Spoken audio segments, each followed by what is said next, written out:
Então, hoje é o número 10, estudo número 10, mordomia, trabalho e finanças. Vamos ler junto esse versículo aqui. Porque quando ainda estávamos convosco, vos mandamos isto, que se alguém não quiser trabalhar, não coma também. 2 Tessalonicenses 3:10.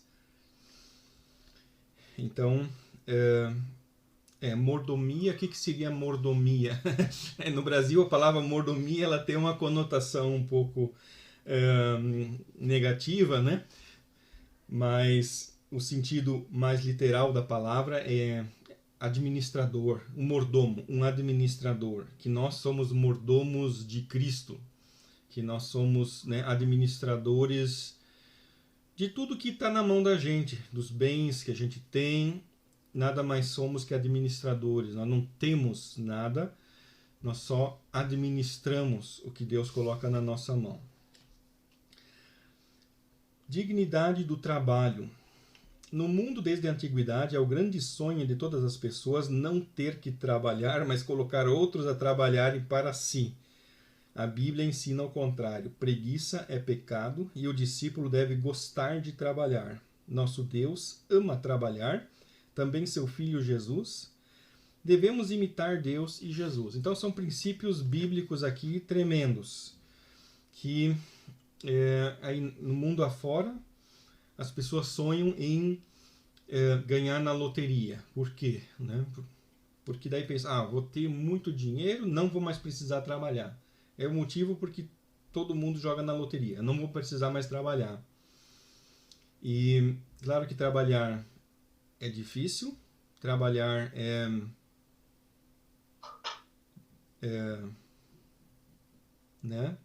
enervante. Trabalhar é cansativo. Em parte, vamos dizer assim, é uma maldição que Deus colocou na humanidade.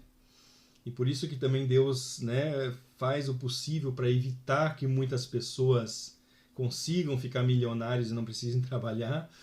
Deus está trabalhando nesse sentido para que a maioria das pessoas trabalhe, porque isso é bom para a pessoa também. Trabalhar é bom para a psique da pessoa. Porque pessoas que não trabalham ficam tendo que inventar o que fazer besteiras, né? Então trabalhar é bom, ajuda bastante as pessoas, só que as pessoas não gostam. Então desde a antiguidade, na época de Cristo, era comum ter escravos, que existissem escravos, né? Pessoas que faziam o trabalho dos outros. Então até hoje tem muitos que gostam disso, ter outros para trabalharem para eles. Só que preguiça é pecado. Preguiça é pecado. Preguiça é antibíblico. Deus é trabalhador. Deus criou o mundo em 6 dias e no 7º descansou. Então ele trabalhou.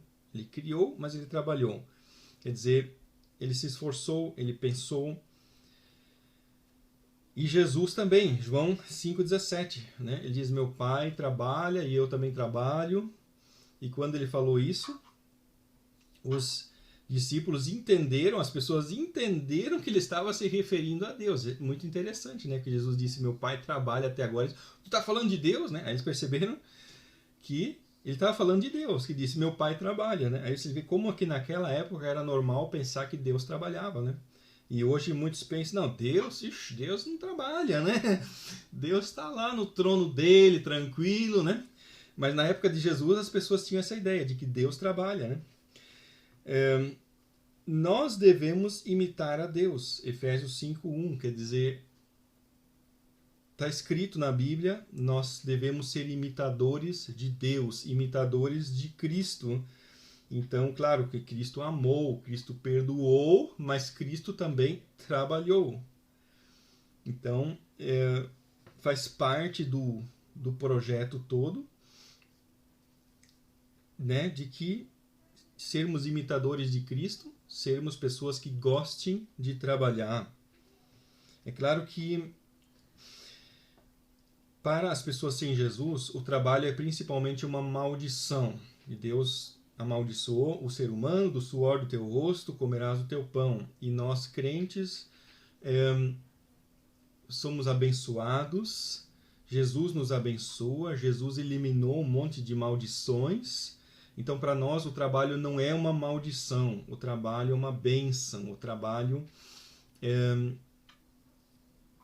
ele, né, Deus nos abençoa através do trabalho, nos dá muitas chances. Claro que vem a pergunta, qual o trabalho que a gente deve fazer? E o mesmo princípio que a gente já sempre tem conversado.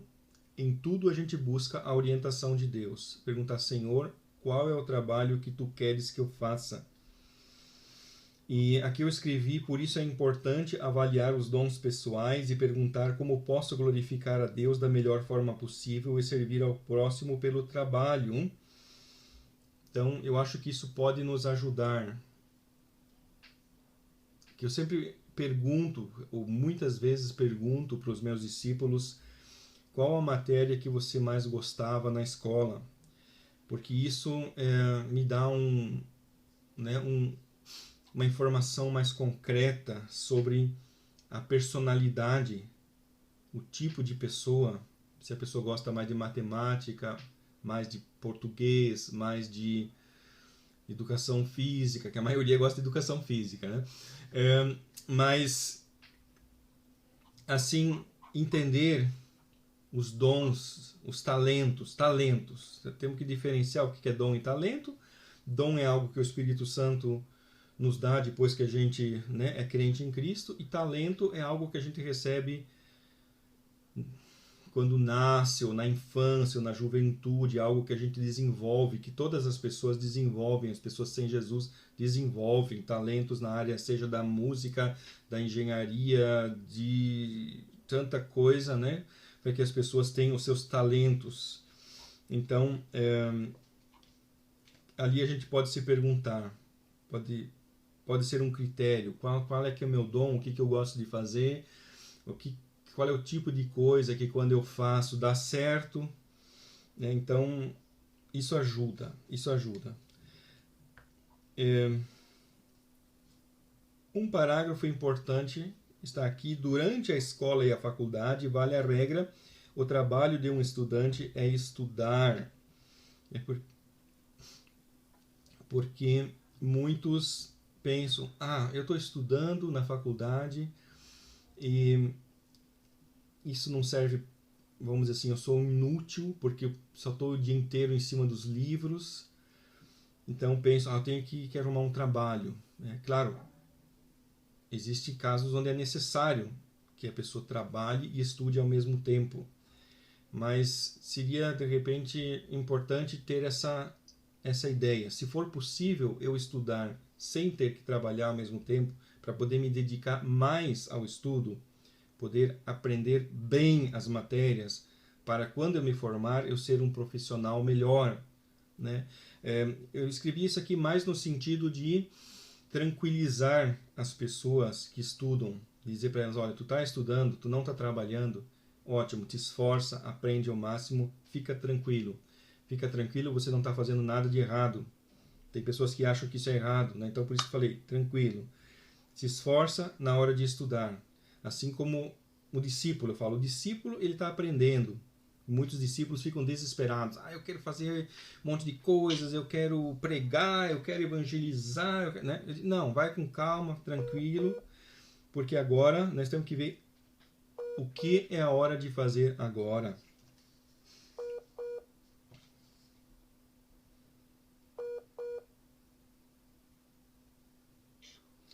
Próximo título, mordomia. Finanças têm uma importância acima da média na vida espiritual. Pelo modo como administramos nossas finanças, revelamos nossa fé em Cristo. Por outro lado, Deus usa o dinheiro ou a falta dele para provar a nossa fé. Então, mordomia. Finanças têm uma importância acima da média na vida espiritual. Pelo modo como administramos nossas finanças, revelamos nossa fé em Cristo. Por outro lado, Deus usa o dinheiro ou a falta dele para provar a nossa fé. Então, você vê que é um parágrafo bem intenso, porque de todas as coisas, de todas as áreas que a nossa vida é provada, né? Você tem passado tantas provações, tantas coisas na tua vida, em áreas bem diferentes, né? Em áreas assim, várias diferentes, na área familiar, na área emocional, na área do trabalho, em tantas áreas, mas no correr do tempo você vai perceber que uma das áreas assim que se sobressaem é a área financeira, que é a área assim onde que a nossa fé é bastante provada, ou eu vou dizer assim, de muitas pessoas, que tem muito a ver com fé, a parte financeira. Porque, né, a gente depende muito do dinheiro. Para tudo a gente precisa de dinheiro. Então, na área financeira é uma área que Deus trabalha bastante, testando a nossa fé, testando a nossa fidelidade, quer dizer, o modo como administramos as nossas finanças. Isso é bem importante. Se a gente é honesto com as nossas finanças, se a gente é econômico, se a gente procura ser fiel a Deus, né, ou ofertar na igreja, e enfim, todos os aspectos que são relacionados com as finanças e a fé, que é quase que tudo, por assim dizer, porque cada mínima coisa que a gente compra, a gente tem que pedir para Deus, se é da vontade de Deus, que a gente compre aquilo, e cada negócio que a gente faz deve perguntar para Deus se é a vontade de Deus que a gente faça esse negócio. Então tudo está relacionado com a vida espiritual, quer dizer, se Deus, digamos, coloca uma casa na mão da gente, então essa casa tem muito a ver com dinheiro, porque comprar a casa custa o dinheiro, depois manter ela, renovar, trocar uma janela, tudo custa dinheiro, então sempre envolve dinheiro, tudo na vida da gente envolve muito dinheiro e tudo envolve a vida espiritual. Então, o tema dinheiro está intimamente ligado com o lado espiritual. Por outro lado, Deus usa o dinheiro ou a falta dele para provar a nossa fé. Sim, às vezes, né, a riqueza também é uma tentação. A riqueza pode desviar pessoas da fé. Ou a falta de dinheiro também pode ser um problema. E sempre é um problema, né? Quando falta. Ninguém fica contente quando falta dinheiro. Então, a falta de dinheiro sempre é uma prova. É um momento quando de fato falta, quando a gente, puxa, mas eu tenho que pagar isso, tenho que pagar aquilo e não tenho dinheiro. Então ali a nossa fé é testada para a gente ver o que a gente vai fazer. Vamos partir para alguma coisa ilegal, para alguma coisa imoral, para alguma solução, né? Fazer algum negócio torto, alguma coisa, ou vamos orar, vamos confiar, né? O que vamos fazer? Vamos ficar desesperados, vamos arrancar os cabelos, ou vamos crer, vamos orar e vamos pedir para Deus abrir uma porta. Então tudo está relacionado com a parte espiritual. Nós somos dispenseiros, né? Dispensa quer dizer uma dispensa. Ou seja, lá dentro tem um monte de coisas e a gente cuida dessas coisas, mordomos. Então, Deus colocou os seres humanos como administradores sobre o mundo. Gênesis 2:15. E então, muito tempo eu não entendia como é que o diabo tem tanto poder no mundo. E eu fui entender que o diabo ele adquiriu muito poder no momento em que o ser humano buscou o diabo como quase que, vamos dizer assim, um sócio nessa administração. Né? Por isso que o diabo falou para Jesus, tudo isto me foi dado e te darei se prostrado me adorares. Então Jesus, ele não disse, diabo, você é um mentiroso porque isso não foi te dado. Não, Jesus não respondeu isso. Quer dizer, isso foi dado ao diabo. O mundo foi dado ao diabo, não por Deus. Deus não deu o mundo ao diabo. Mas então quem deu o mundo ao diabo? Foi o ser humano. O ser humano foi colocado como um administrador do mundo. E o ser humano convidou o diabo para ser o conselheiro dele. Quer dizer, Adão e Eva convidaram o diabo, disseram, o diabo, você pode nos dar ideias de como administrar este mundo. Quer dizer, estou dizendo em minhas palavras o que significou aquela história da tentação. né, que o diabo deu sugestões para Eva e Eva seguiu essas sugestões. Então ela deu margem para que o diabo fosse um conselheiro do ser humano. E por isso que até hoje o ser humano ele dá ao diabo a autoridade de aconselhar, de dizer para o ser humano o que ele deveria fazer. Então o ser humano deu muita autoridade para o diabo e nós agimos, combatemos o diabo fazendo exatamente o contrário, dizendo, não, nós vamos administrar o mundo, a nossa vida, as coisas, pelos padrões de Deus. Então, sempre está relacionado com a parte espiritual. A nós nada pertence, tudo foi colocado em nossas mãos para que administremos da melhor maneira possível. Isso é bem importante, saber que a gente não tem nada, a gente não se apegar aos bens materiais. Ainda há alguns anos atrás, quando eu pensava assim, se Jesus viesse agora, o que eu iria sentir?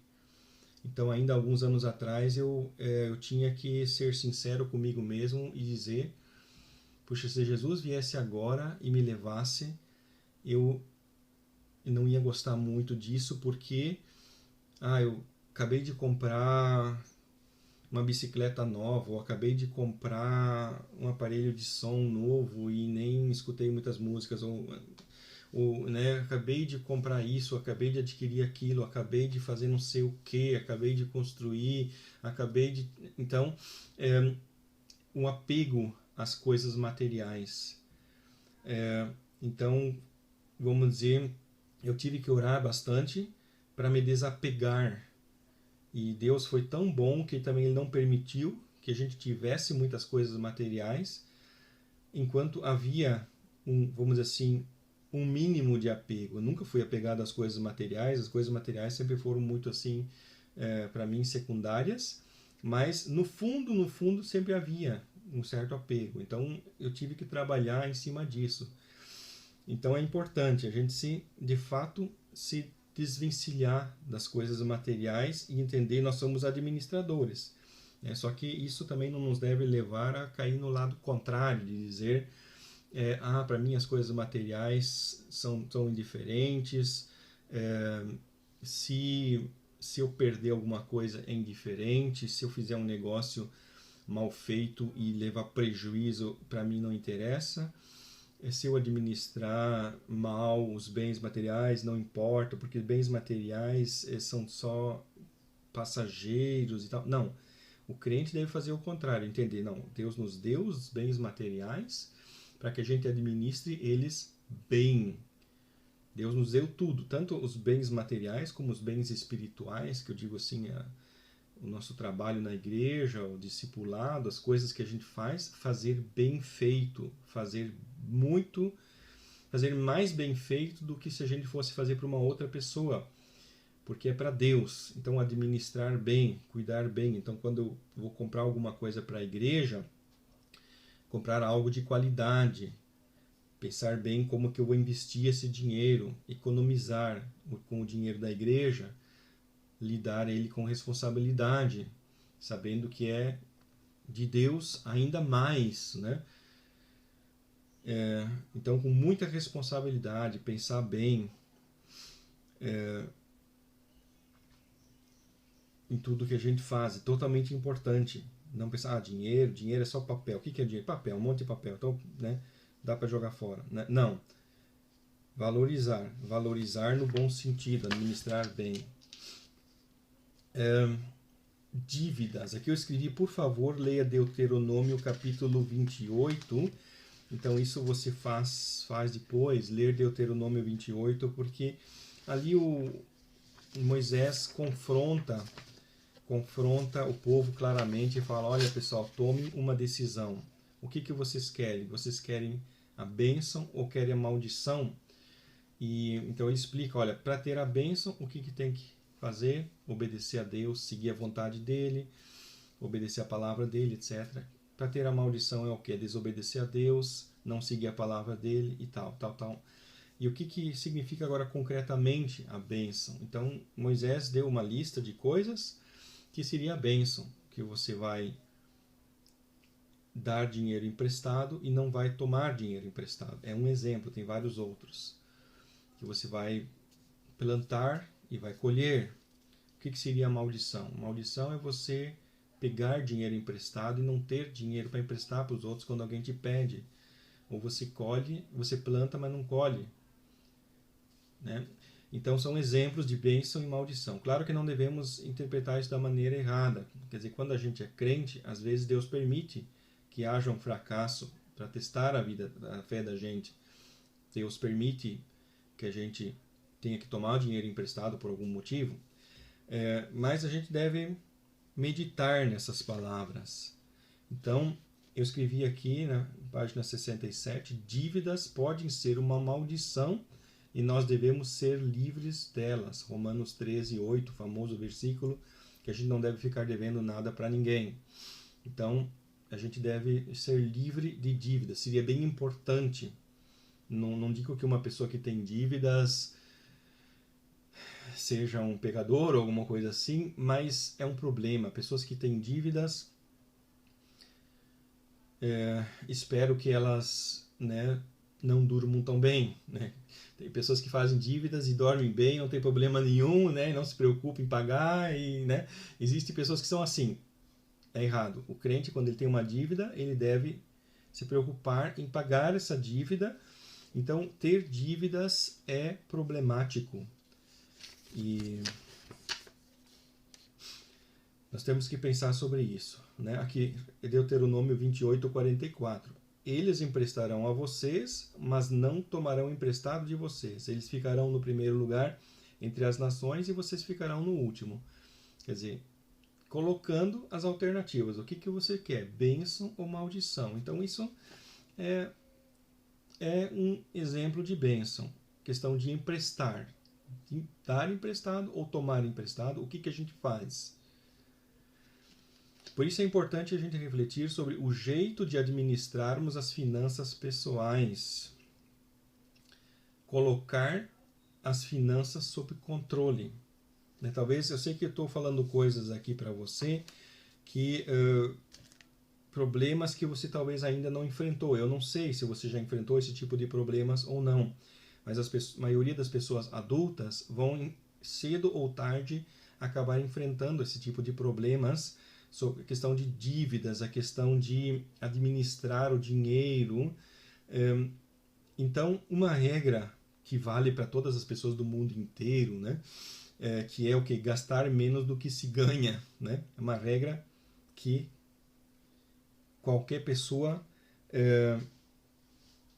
que vale para qualquer pessoa e que isso eu já escutei muitas vezes no correr da história, né? Tu quer ser feliz, aí tem várias regrinhas, uma delas gastar menos do que se ganha, mas é uma mensagem importante, porque um exemplo, uma pessoa que tinha um emprego bem bom numa empresa ganhava 10 salários mínimos. Então, ganhava 10 salários mínimos, gastava 10 salários mínimos. Daí essa pessoa ficou desempregada e arrumou um outro emprego onde ela ganha 5 salários mínimos. Só que antes ela estava acostumada a gastar 10 salários mínimos. Então, o que ela faz? Ela continua gastando 10 salários mínimos. Mas de onde é que vem os outros 5 salários mínimos? Do cartão de crédito. Né? Só que isso só pode dar mal. Né? Só pode resultar em desgraça. Né? Gastar mais do que se ganha. Só pode resultar em desgraça. Por isso, por exemplo, a ideia que a gente procura seguir, se uma pessoa está ganhando, digamos, 3 salários mínimos e consegue viver com esses 3, depois ela consegue um outro emprego ou sobe no emprego e ganha 4 salários mínimos, então, por que não continuar vivendo no mesmo estilo de vida de antes e tentar economizar o dinheiro, esse um salário a mais? Né? Tentar guardar isso para o futuro, enfim, economizar. Né? Gastar menos do que se ganha. Então, um dia que a gente, por exemplo, passou por um aperto financeiro muito grande, então a gente revisou tudo, os mínimos detalhes. Porque aqui na Alemanha a gente é muito tentado, é muito convidado a fazer seguro disso, seguro daquilo, fazer assinatura de revista, fazer não sei o quê. Então passamos por tudo, cancelei tudo que era coisa que dava para cancelar, cancelamos tudo que dava para cancelar, cancelamos. Isso foi ótimo, porque aí o número de contas que vinham foi diminuindo, sempre mais, sempre mais. A gente, cada mínima coisa que gasta, a gente sempre pensa duas vezes. A gente vai no mercado, olha, tem tal negócio e tal. Olha, está meio caro isso aí. Então tá, então deixa. Então, agora, um passo concreto. Um segundo passo concreto é cancelar cheque especial e cartões de crédito e utilizar somente cartões de débito, onde os valores são debitados diretamente da conta ou dinheiro vivo. Quer dizer, porque o que significa um cheque especial? Significa que a gente vai pegar emprestado. O banco vai emprestar para a gente aquilo, onde a gente estourar. O cartão de crédito é a mesma coisa. O banco empresta para a gente e a gente vai devolvendo. E o banco, claro, fala, mas toma aqui esse cartão, toma 2 cartões, toma mais um cheque especial. Porque eles vivem disso, quer dizer, de onde é que eles tiram o salário deles? É o juro. Eles, todo mês, os funcionários do banco querem receber os seus salários, da onde vem o dinheiro, os juros que as pessoas pagam. Cartão de crédito, cheque especial. Então, é um dinheiro que a gente está jogando fora, Se a gente está gastando lá, pagando que seja 20, 30 euros de juros num cartão de crédito, então são lá esses 20, 30 euros, é um dinheiro que está indo fora. É um dinheiro que não nos traz nada. Então, por isso seria bom parar com isso. Eliminar esse cartão de crédito. Para poder ter esses 20, 30 euros para gastar alguma coisa útil, Tem tanta coisa importante que a gente precisa fazer, Para que a gente precisa de dinheiro, inclusive a obra de Deus. Quer dizer, essa questão de cheque especial, cartão de crédito, é um jeito como o inimigo também tem roubado o dinheiro dos crentes para que eles não ofertem na igreja, para que a igreja não vá bem, para que a obra de Deus não vá bem. Quer dizer, são jeitos do diabo trabalhar. Quer dizer, o diabo ele quer que a gente fique triste, que a gente fique preocupado, que a gente fique cheio de problemas, e cartão de crédito e cheque especial é um jeito muito bom que o diabo tem de dar problemas pra gente, preocupações. E tudo isso significam dívidas. Quer dizer, um cheque especial é uma dívida. Um cartão de crédito é uma dívida. Então nós temos que fugir dessas ofertas como do próprio diabo, Provérbios 15, 16. Melhor é o pouco com o temor do Senhor do que um grande tesouro onde há inquietação. É isso. Que adianta ter lá um carro chique, comprado a prestação, e todo mês está aquela preocupação. Como é que eu vou pagar a prestação? Como é que eu vou pagar a prestação? Melhor ter um carro simples, que está pago, Foi comprado à vista, é usado, mas foi comprado à vista e está pago. Próximo ponto, diminuindo dívidas. É interessante que talvez você se pergunte, peraí, por que o Rolf está falando aqui sobre dívidas e tal? O que isso tem a ver com a Bíblia? Tem tudo a ver com a nossa vida de fé. Você está escutando ainda, né? Tá. Só para ter um feedback. Então, diminuindo dívidas. Quer dizer, são dicas concretas que eu dou da minha própria experiência pessoal, que está extremamente ligado com a vida de fé. Porque muitas vezes eu orei no passado, Senhor, me liberta dessa dívida, me liberta desse cartão de crédito, me liberta desse cheque especial. Muitas vezes eu orei. Então, eu procuro passar para os meus discípulos o quanto antes essas ideias, para que se possa ser mais feliz, porque com menos dívidas a gente é mais feliz, e a gente pode ajudar mais a igreja, a obra de Deus, enfim, Então, são muitos motivos importantes para a gente ter uma vida financeira equilibrada. Dicas para não fazer dívidas. Ponto número 1, tomar uma decisão firme, entender que elas podem ser uma maldição. lá, né, Deuteronômio 28, fala das dívidas como uma maldição. Então, tomar a decisão, eu não vou fazer dívidas. Eu não vou fazer dívidas. Então, teve uma vez uns irmãos que escutaram essa pregação na internet e daí me escreveram e perguntaram, sim, mas e uma compra de uma casa própria é pecado, é errado ou não? O que eu achava? Daí eu expliquei para eles o seguinte, que qual é a outra alternativa? Existem mais duas alternativas. 3 alternativas. A primeira, comprar a casa própria. A segunda, morar de aluguel. E a terceira, morar embaixo da ponte. Aí eu já digo, não. Para mim só existem 2 alternativas. Comprar uma casa ou morar de aluguel. Morar embaixo da ponte não me serve como alternativa. E eu acho que a Bíblia também não fala isso. Tá? Então existem só 2 alternativas. Comprar a casa ou morar de aluguel. E cada pessoa tem direito, vamos dizer assim, perante Deus, perante os homens, de ter uma moradia, de ter um teto sobre a cabeça. Eu creio que isso é um direito universal do ser humano, ter um teto sobre a cabeça. Então existem 2 alternativas, comprar a casa ou morar de aluguel. O aluguel é um dinheiro que vai e nunca mais volta. Mas a compra de uma casa própria financiada pela Caixa Econômica é um dinheiro que vai, mas que volta. Mesmo que é uma prestação que a gente todo mês paga, mas quando a gente tiver terminado de pagar essa prestação, a gente tem uma casa. Ou seja, cada prestação que a gente paga, a gente está pagando para si mesmo. É um dinheiro que, vamos dizer assim, parcialmente volta para a gente. Claro, tem um juro, fica lá no banco.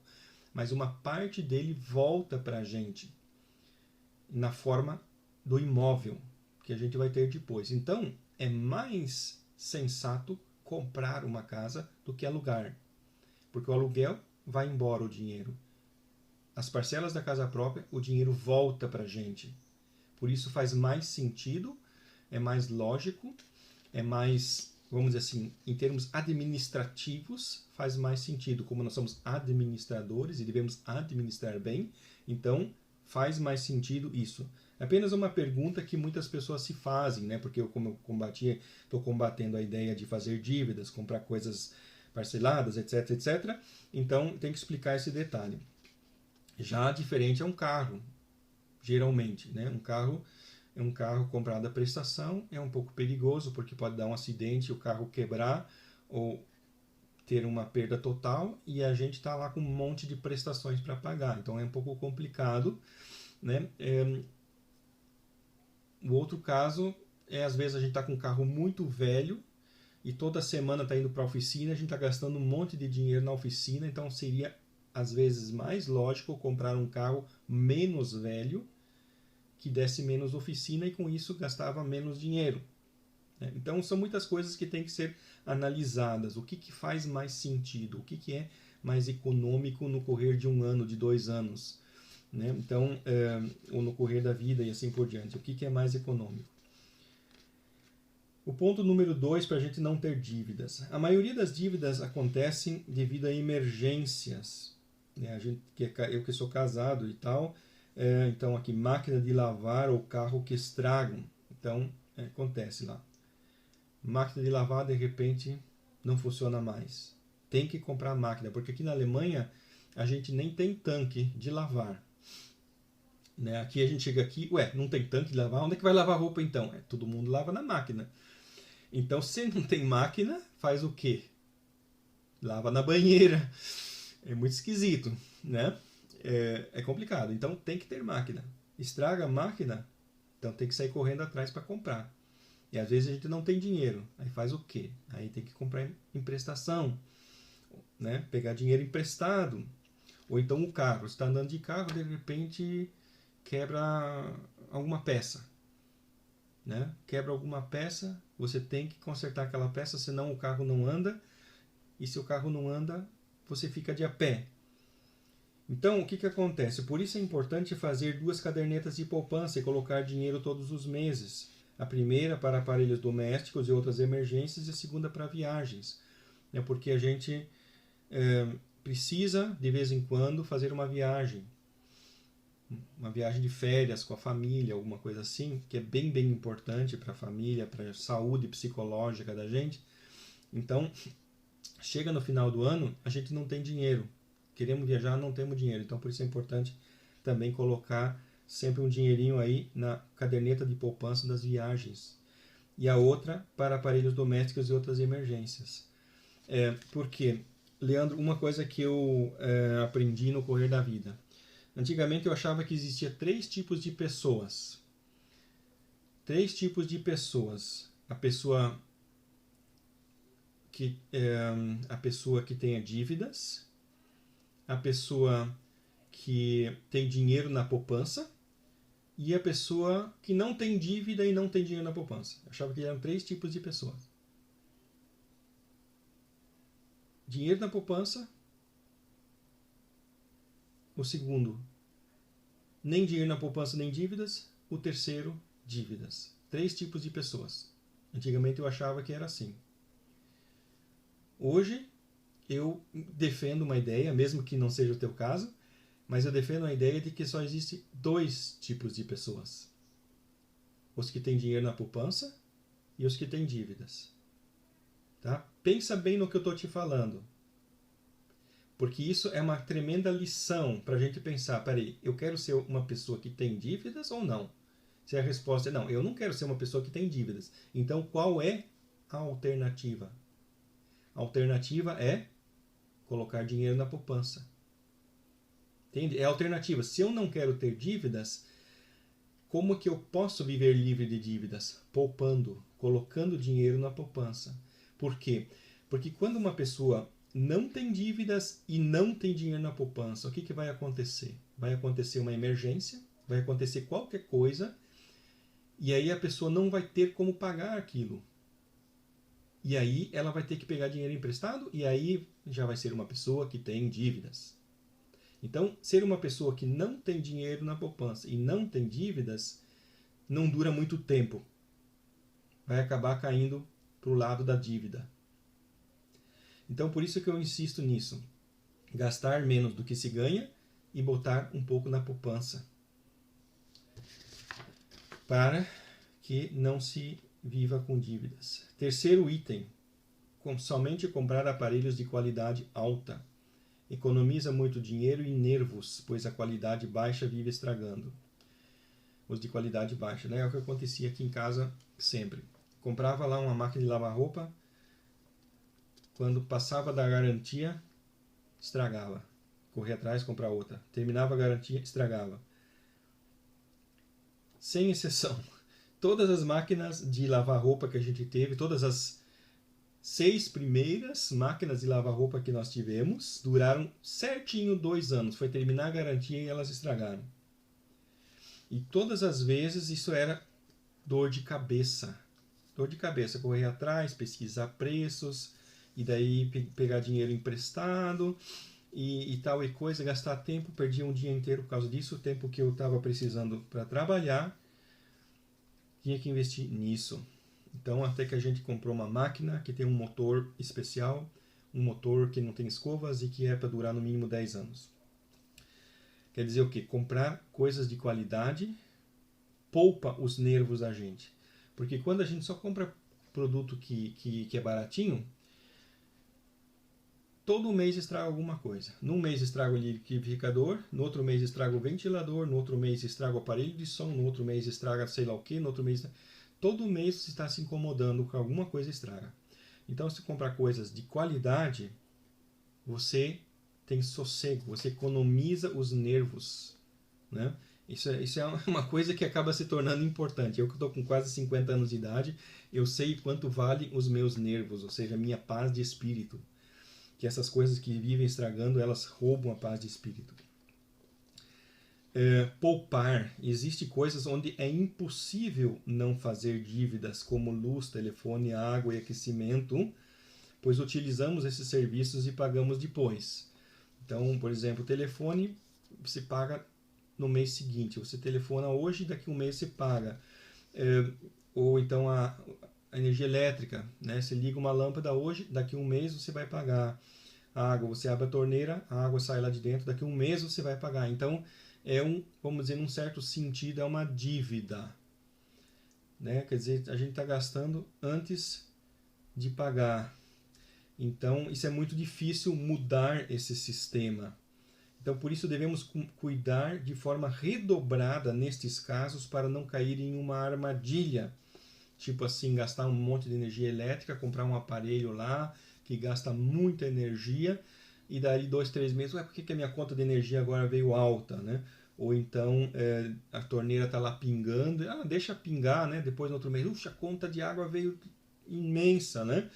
Então, cuidar, né? Exemplos que são aqui, eu coloquei alguns exemplos que já quando eu era criança, já as pessoas já falavam, né? Fechar a torneira enquanto escovamos os dentes, desligar a luz quando saímos de um cômodo, colocar lâmpadas econômicas e tomar banho frio quando possível.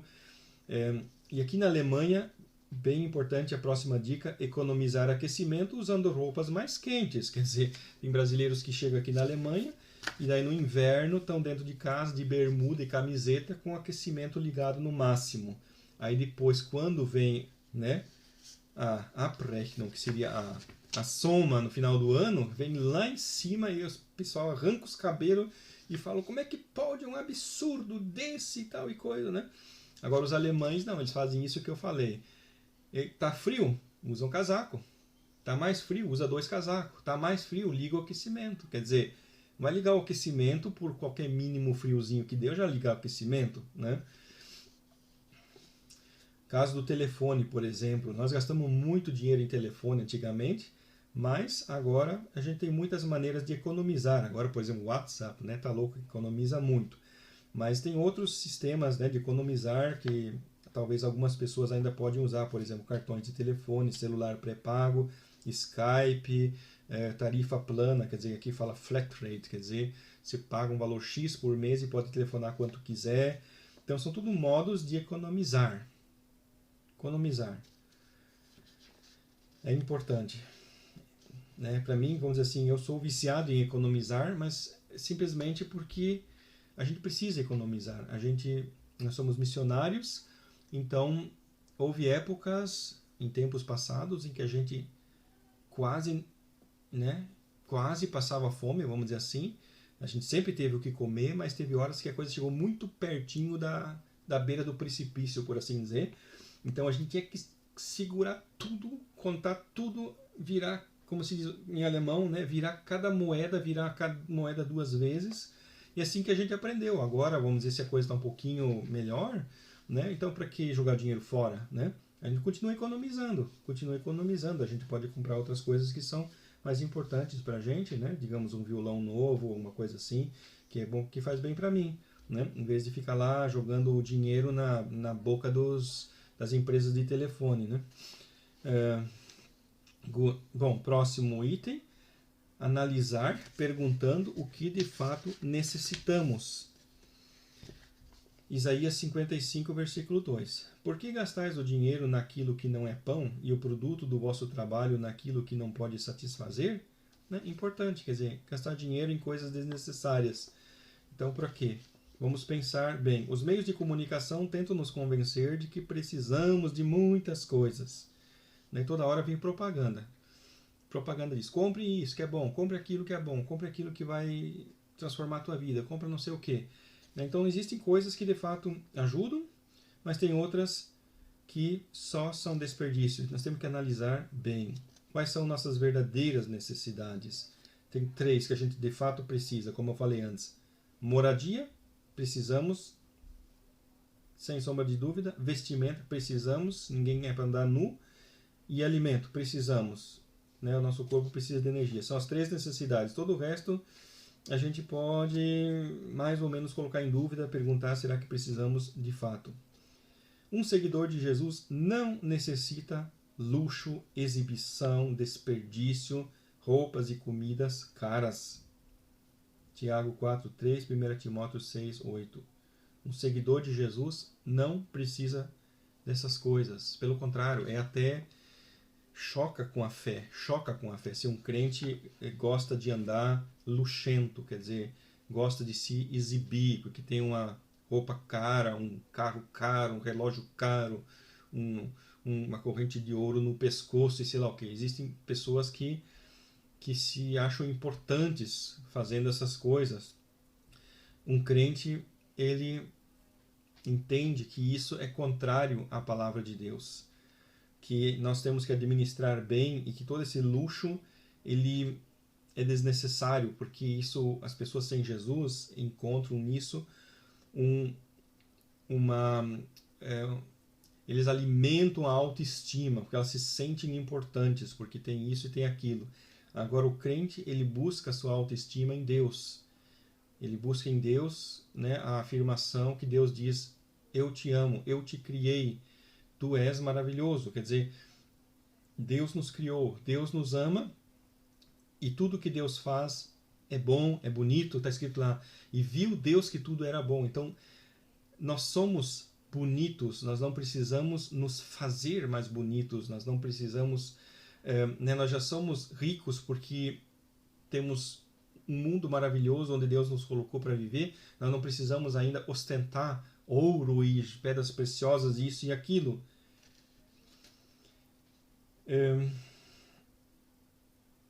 Colocar como objetivo de levar um estilo de vida onde as coisas materiais têm importância secundária e se limitar ao que é de fato uma necessidade.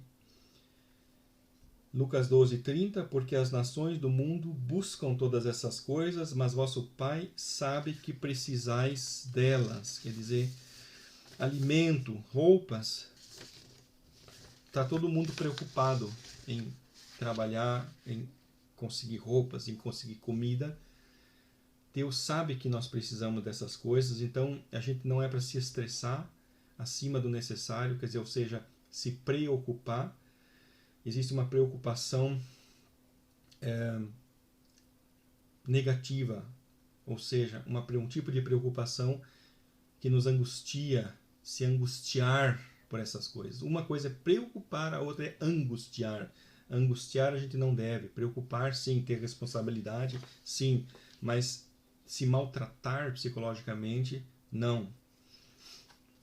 Ajudar a outros, principalmente os irmãos. O mundo nos ensina o individualismo e o egoísmo. Quer dizer, no mundo o que vale é o quê? O que vale é o que a gente consegue para a gente mesmo. É isso que o mundo ensina. Você, importante é você lutar para você conseguir algo para você. Mas Deus quer nos ensinar a abrirmos o coração às necessidades do próximo. E, por favor, preste atenção em como o verso 6 está ligado ao verso 7 de Deuteronômio 15, 6 e 7. Porque o Senhor teu Deus te abençoará, como te tem falado, assim emprestarás a muitas nações, mas não tomarás empréstimos, e dominarás sobre muitas nações, mas elas não dominarão sobre ti. Quando entre ti houver algum pobre de teus irmãos, em alguma das tuas portas, na terra que o Senhor teu Deus te dá, não endurecerás o teu coração, nem fecharás a tua mão a teu irmão que for pobre. Então, como a gente sabe que os textos bíblicos eles estão conectados, eles estão num contexto, eles são como um tecido que se liga um com o outro. Então a gente vê que o versículo que fala, porque Deus te abençoará, emprestarás a muitas nações e tal, e esse verso também está ligado ao verso 7, quando entre ti houver algum pobre, não fecharás o teu coração, não endurecerás o teu coração. E são coisas que estão interligadas, quer dizer, a gente ter a bênção de Deus sobre as nossas finanças também se relaciona a isso, ao que a gente faz com essas finanças, como a gente ajuda as outras pessoas. Eu tenho falado várias vezes sobre a questão de fluxo, que a vida de fé tem muito a ver com fluxo, quer dizer, Deus não nos dá as coisas para a gente agarrar essas coisas e ficar para nós, mas Ele nos dá as coisas para a gente também dar.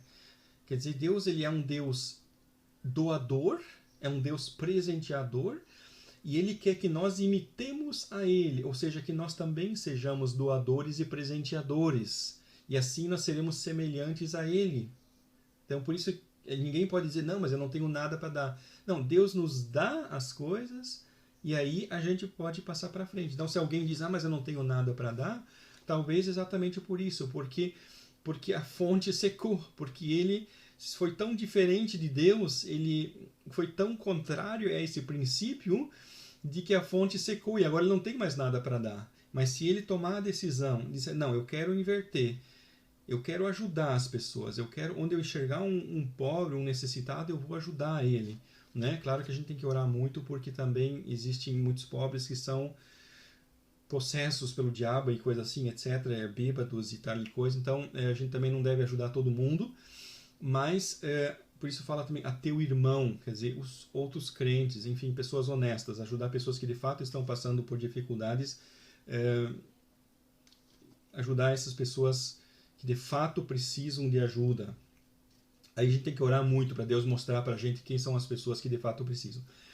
Mas tomar essa decisão. O que eu ganhar, eu vou passar para frente. Se eu for abençoado, eu vou abençoar. Eu não vou deixar esse fluxo se romper. Eu vou me tornar semelhante a Deus. Que Deus é um Deus que abençoa, então eu vou abençoar. Deus é um Deus que dá, eu vou dar. Deus é um Deus que trabalha, eu vou trabalhar. Quer dizer, sempre está relacionado com isso. Ser mais semelhante a Deus. Deus nos testa pelas finanças, nos prova. E fé significa confiança.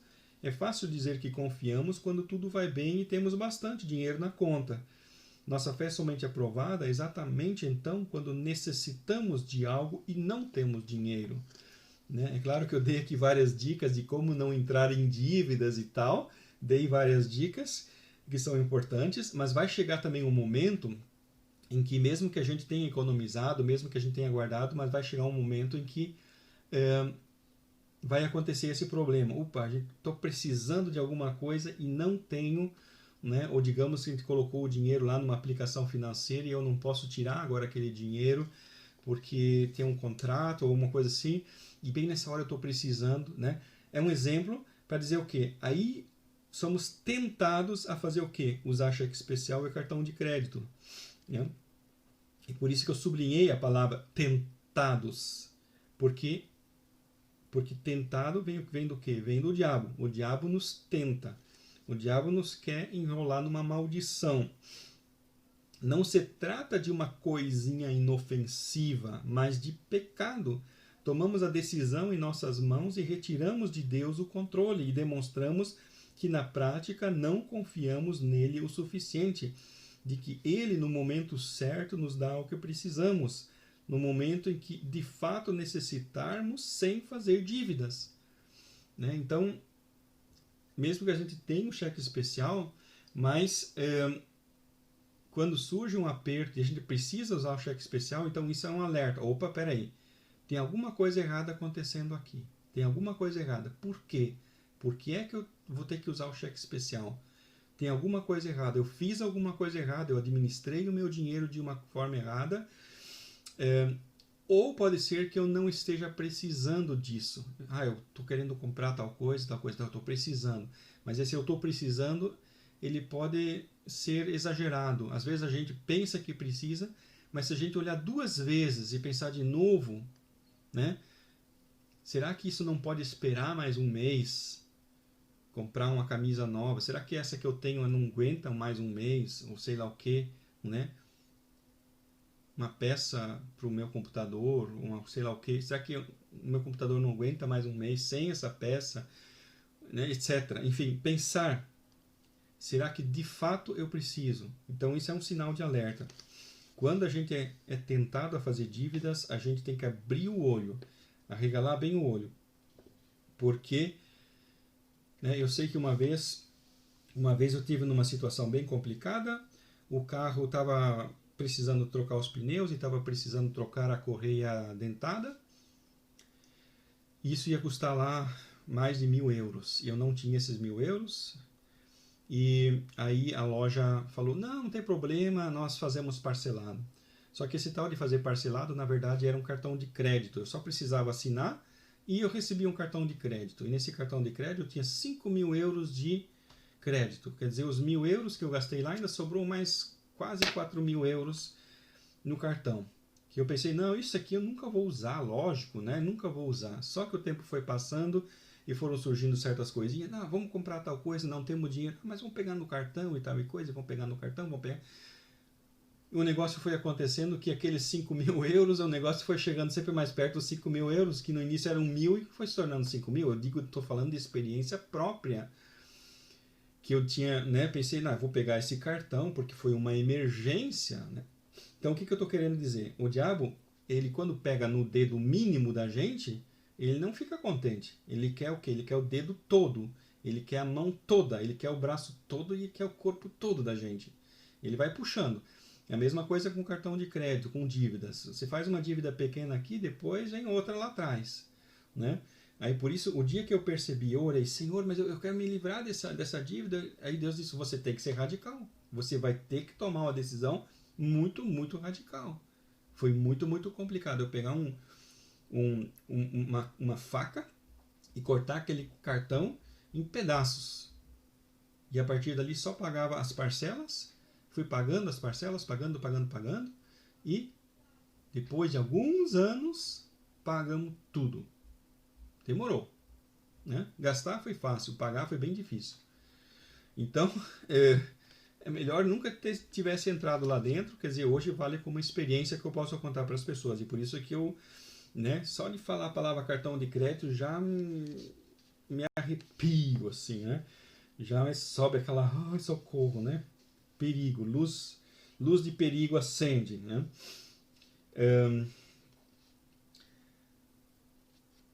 Então, isso tem a ver com confiança em Deus. Deus não vai me deixar passar fome, Deus não vai permitir que eu não tenha um teto sobre a minha cabeça, que eu não tenha roupa para vestir. Ele não vai permitir nenhuma dessas coisas.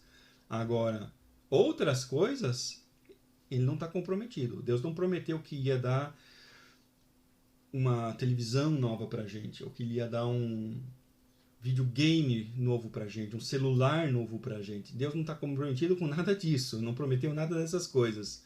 Ele dá, tudo bem, ele dá quando ele quer, mas essas coisas ele não prometeu. Comida, roupa e casa, isso Deus prometeu, isso ele vai dar. Agora, se chegar num ponto e eu não tiver dinheiro para comprar comida, pode ser que o quê? Que uma semana atrás eu tinha 200 euros, eu fui lá comprei algo que eu nem estava precisando, de 100 euros. Agora hoje, cadê o dinheiro que eu estou precisando para comprar comida? Deus não falou que ia comprar comida para mim? Sim, mas Deus não mandou gastar aquilo que não era para gastar, em coisa inútil, coisa que não precisava, né? Então a gente tem que cuidar muito no que gasta, porque se a gente cuidar no que gasta e toda hora perguntar a Deus, tu queres que eu compre isso, tu queres que eu compre aquilo, aí nunca vai faltar comida, nunca vai faltar roupa, nunca vai faltar teto. Mas se a gente começar a brincar, gastar o dinheiro em coisas sem perguntar para Deus, vai chegar ao ponto que vai faltar dinheiro. E a gente vai perguntar, mas como é que está faltando dinheiro para comida? Como é que está faltando dinheiro para roupa? Sim, porque você gastou há uma semana atrás, ou 2, 3 semanas atrás, o que na verdade estava pensado para ser para comida e para roupa. Deus tinha dado, você gastou em outra coisa, né? Então, isso tudo está relacionado com a fé, com a nossa administração, um monte de coisas. Se nós obedecemos ao Espírito Santo e tudo isso.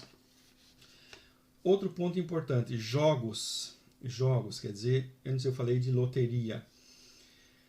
Quando um seguidor de Cristo joga, ou seja, joga na loteria, está financiando, ou na loteria, enfim, loto, seja lá o que for, que nome que se dê, está financiando um sistema diabólico de jogos de azar que destrói a vida de milhões de viciados em jogos e a alimentação de suas famílias, né? Então vamos pensar nisso.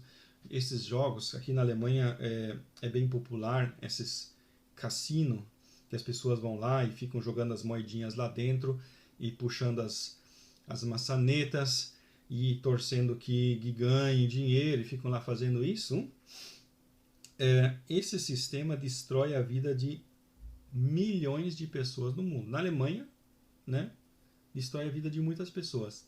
Mesmo que o governo ele coloca leis que cada pessoa só pode jogar no máximo não sei lá quantos euros por dia e coisas assim, coloca um monte de leis. Mas muitas pessoas são viciadas, vão todo dia lá jogar, todo dia estão lá. Cada euro que cai na mão deles, vão lá jogar. Quer dizer, eu conheço pessoas que têm esse problema. Então são pessoas que se destroem. Tudo que elas conseguem, corre lá no cassino jogar. Então é um sistema diabólico, é um vício.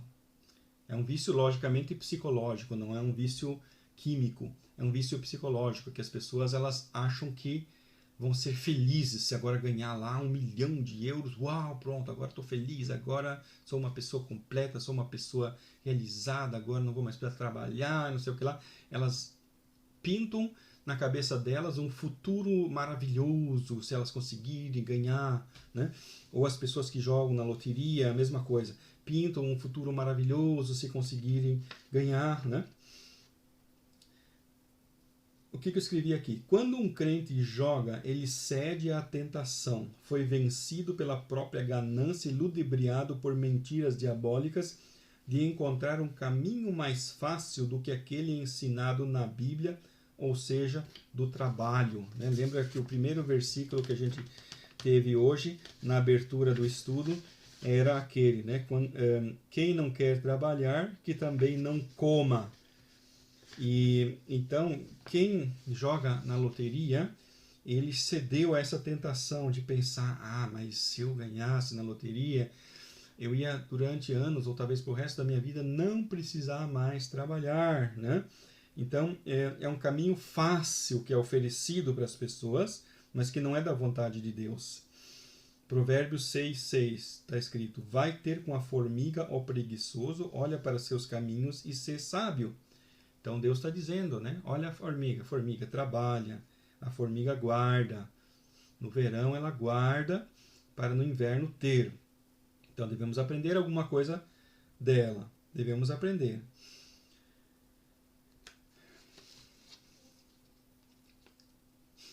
Então, jogar na loteria é jogar dinheiro fora.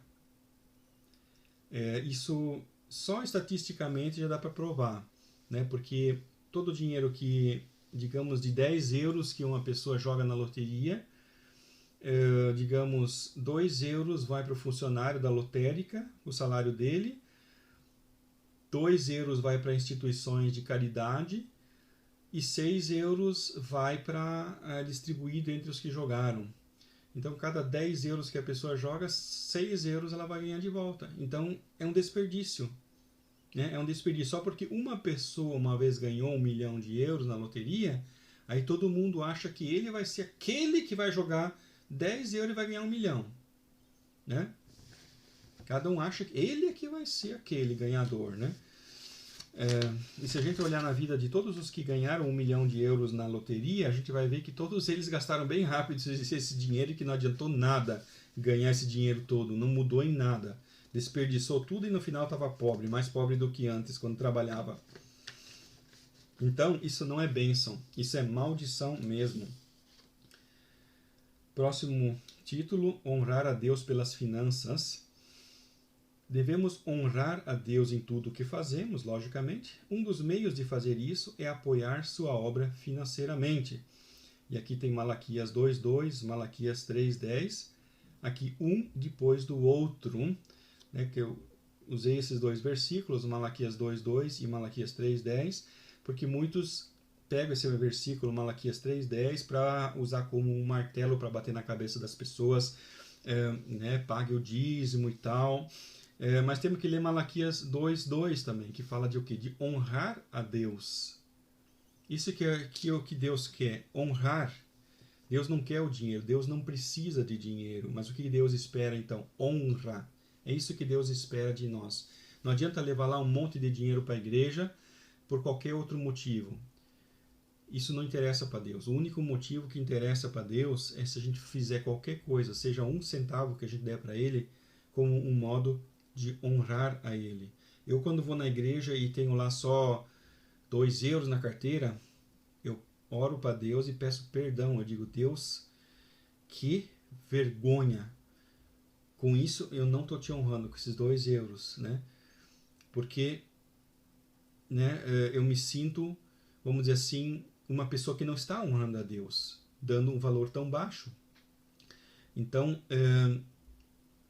por quê? Porque a gente deve honrar a Deus. E, claro que se a gente não tem 2 euros, se o negócio está tão estreito que não tem, ok, Deus entende.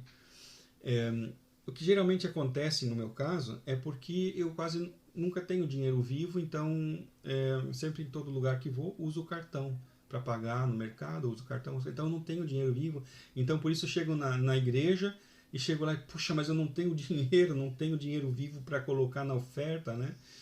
Então por isso aí eu fico, puxa, mas que vergonha, né? Dá só isso aqui.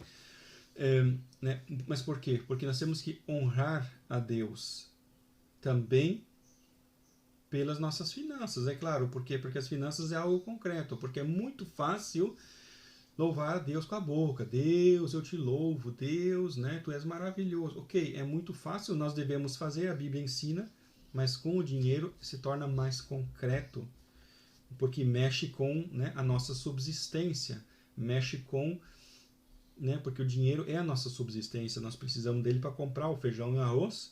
Então, se a gente der o dinheiro, então mexe com isso, mexe com o feijão e arroz. Então, isso é uma prova mais concreta, vamos dizer assim, é uma demonstração mais concreta de que a gente dá valor para Deus, de que Ele vale alguma coisa para a gente. Tá, o último assunto também é super importante, o futuro. Jesus denomina pensar no futuro prudência. No versículo abaixo, o alvo de Jesus não é louvar a injustiça do mordomo, mas a sua prudência. O que o mordomo fez? Ele criou uma aposentadoria para si. Os filhos de Deus recebem um alerta que devem ser prudentes. E louvou aquele senhor, o injusto mordomo, por haver procedido prudentemente, porque os filhos deste mundo são mais prudentes na sua geração do que os filhos da luz. O que ele quis dizer? Que os incrédulos estão mais preocupados com a aposentadoria do que os crentes. E aqui Jesus louva o mordomo injusto, mesmo que ele fez uma coisa errada. Mas o que esse mordomo injusto fez? Ele foi lá nos clientes e conversou com eles. Vamos fazer um negócio, vamos fazer um chuncho, quer dizer, fazer um rolo aí. Eu vou escrever no papel tanto e você vai pagar tanto e o resto você me paga mais tarde em prestação. Quer dizer, tipo assim, ele montou uma aposentadoria privada. Né? Quer dizer, ele conversou com os devedores para que eles pagassem para ele depois, né? No passar do tempo, que eles ficassem com uma dívida moral com ele e fossem pagando para ele, já que ele perdeu o emprego, ele foi jogado fora do emprego, ficou sem emprego, ficou sem dinheiro, sem salário. Então, ele organizou um jeito de ter um salário sem trabalhar. E Jesus faz o quê? Ele louva aquele cara porque teve o quê? Porque procedeu prudentemente, ou seja, ele pensou no futuro, ele pensou, puxa, mas o que vai ser de mim amanhã? Naquele tempo não existia o INSS, então as pessoas criaram um sistema de aposentadoria pela família. Se tinha que ter filhos para receber apoio na velhice. E este é o pano de fundo do levirato. Né? Levirato, um troço super esquisito que existe no Antigo Testamento, que fala que quando um homem morria, um homem casado morria e não tinha filhos, então o irmão dele era obrigado por lei a pegar a esposa do falecido e engravidar ela.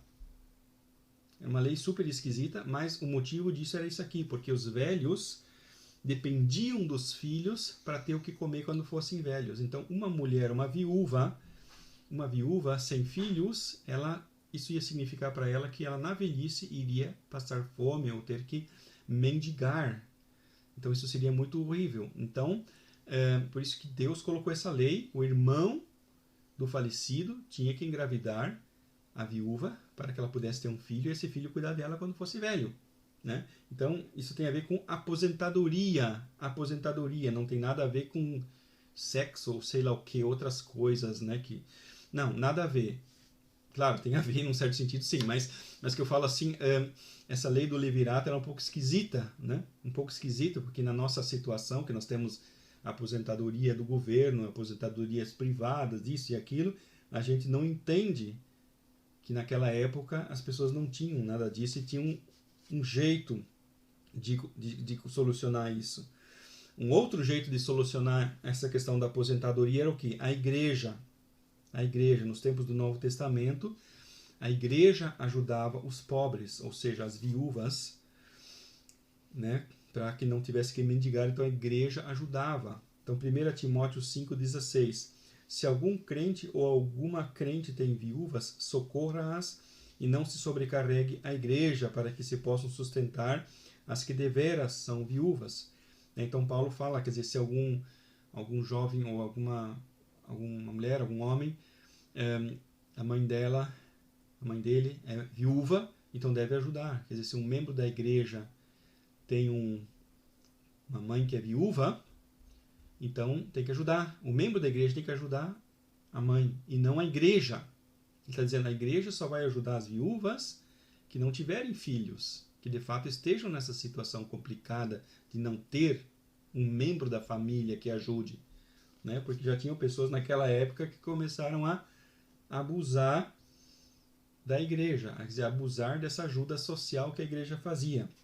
Como existe até hoje, né? Pessoas que vão na prefeitura, aqui na Alemanha, por exemplo, vão aqui na prefeitura pedir ajuda e talvez nem precisam, porque enganam, né? Sabem que a prefeitura ajuda, então eles trabalham no preto e depois vão lá na prefeitura e falam, eu não tenho dinheiro, aí a prefeitura dá dinheiro para eles. Então, com isso está logrando.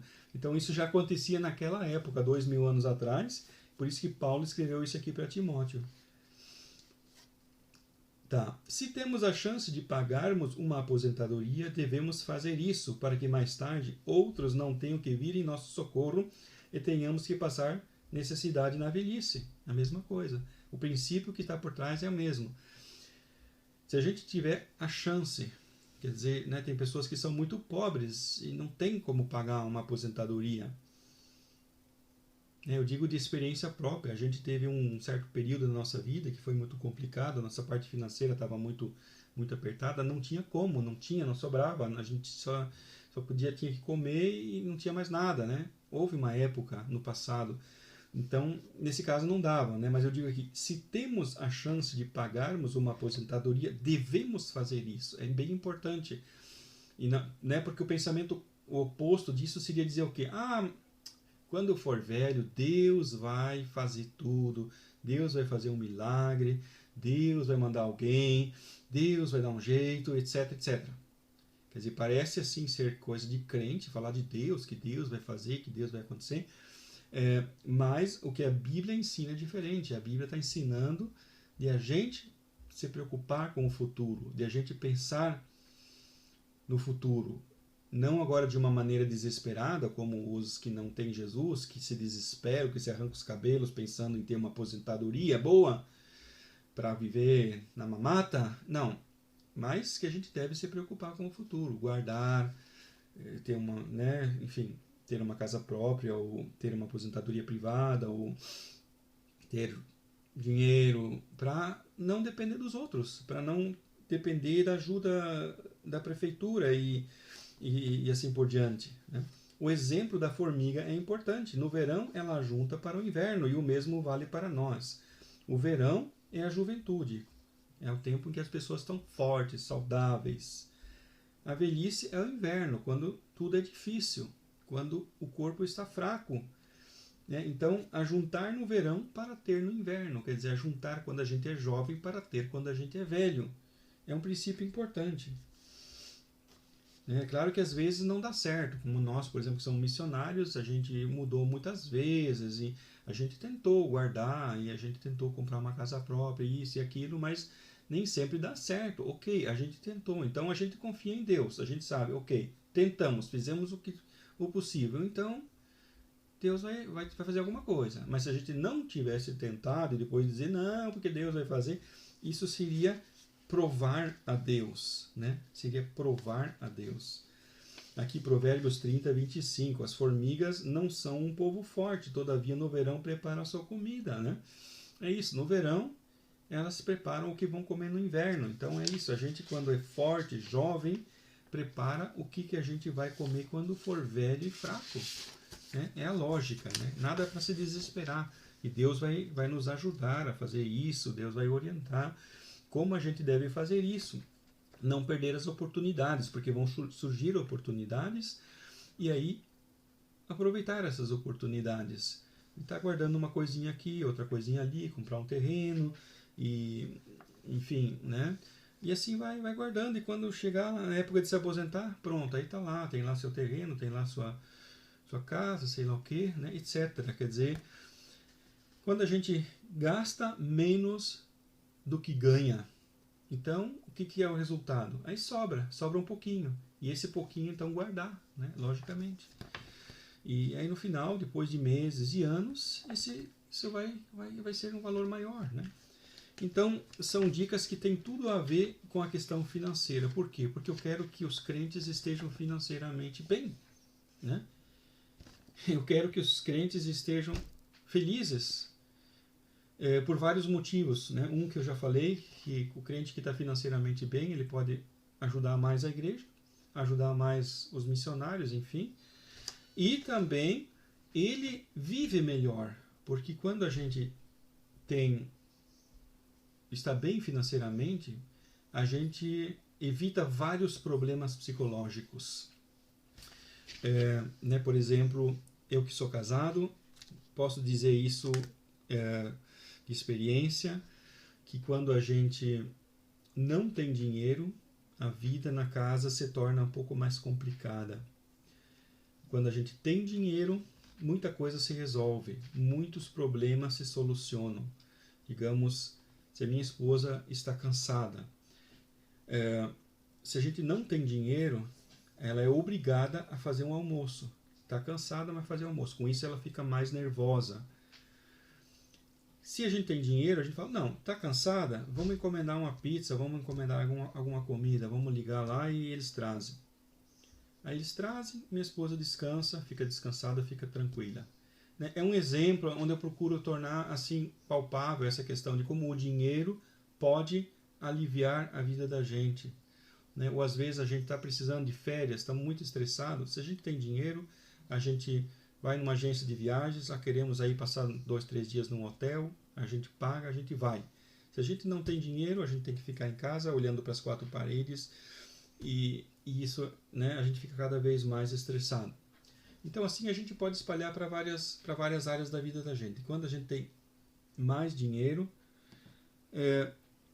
as coisas se tornam mais fáceis, né? E então Deus fala da bênção, Deus quer que a gente seja abençoado, Deus quer que a gente viva feliz. Não vamos exagerar essa palavra, né? Deus não a nossa felicidade não é a coisa mais importante que existe para Deus, mas Deus não fica feliz quando a gente está triste, Deus não está contente quando a gente está deprimido ou quando a gente tem falta das coisas. Deus permite que a gente tenha às vezes falta de alguma coisa, que a gente passe por lutas, por provas, para testar a gente, mas ele não fica contente, né? Ele não fica lá, vou deixar o Rolf lá passar baita problema só para ver como ele vai se virar, né? Só para dar risada. Não é isso. Deus, quando a gente sofre, ele sofre com a gente. Mas ele deixa a gente passar pelo deserto, pelo vale, pelas lutas, para que a gente saia lá atrás mais forte, mais crente, né? Mais ligado a Deus, etc. Então, mas ele fica torcendo, ele fica do lado da gente, fica lá, aguenta firme, vai lá, né? Ele está torcendo pela gente, né? Então, esses princípios, para muitas pessoas, tudo isso que eu falei hoje talvez seja óbvio. Muitos já aprenderam isso talvez com os pais, leram alguma coisa sobre isso, mas outros não. Por isso que eu tenho que ensinar isso, porque são princípios espirituais. Porque aí os crentes vão estar mais tranquilos. Se eles seguirem essas coisas, economizarem, poupar, vai estar mais tranquilo, ter menos problemas em casa, vai poder dar uma vida mais confortável para a esposa, vai estar sempre com um dinheirinho guardado, uma reserva, isso, vai poder comprar um móvel novo que a esposa quer, uma roupa nova que ela quer, né? Isso vai, vamos dizer assim, vai ser uma coisa positiva, né? E então a questão financeira é um ingrediente importante na vida espiritual. É claro que você não é para agora se estressar inutilmente, pensar, poxa, agora eu tenho que arrumar um emprego amanhã mesmo. Não é isso que eu quis dizer, né? Não quis assim dar nenhuma indireta. Era o assunto que estava estava de fato marcado para ser hoje, né? Mas é algo assim que vale para a tua vida toda, para a tua vida todinha, daqui até o dia que você morrer, né? E não mais hoje do que amanhã. Quer dizer, são regras genéricas para se pensar, né? E o bom é que você, né, já mostrou que você sabe economizar, que você guardou para comprar tua passagem para a Alemanha e tal. Então já vi que muita coisa do que eu falei hoje já estava chovendo no molhado. Mas essa gravação vai servir também para outras pessoas diferentes, né? Então vai ser útil para outras pessoas, né? Poder ter uma estabilidade na vida financeira. Isso é bem, bem importante para a gente como crente também, porque aí a gente vai poder, ao invés de estar lá ajoelhado orando para Deus, dizendo Deus me dá comida, me dá isso porque eu estou com fome e sei lá o que, a gente vai poder estar se ajoelhado, orando, louvando a Deus, glorificando a Ele, adorando a Ele, etc. e tal, né? Que é muito mais gostoso, muito melhor, né?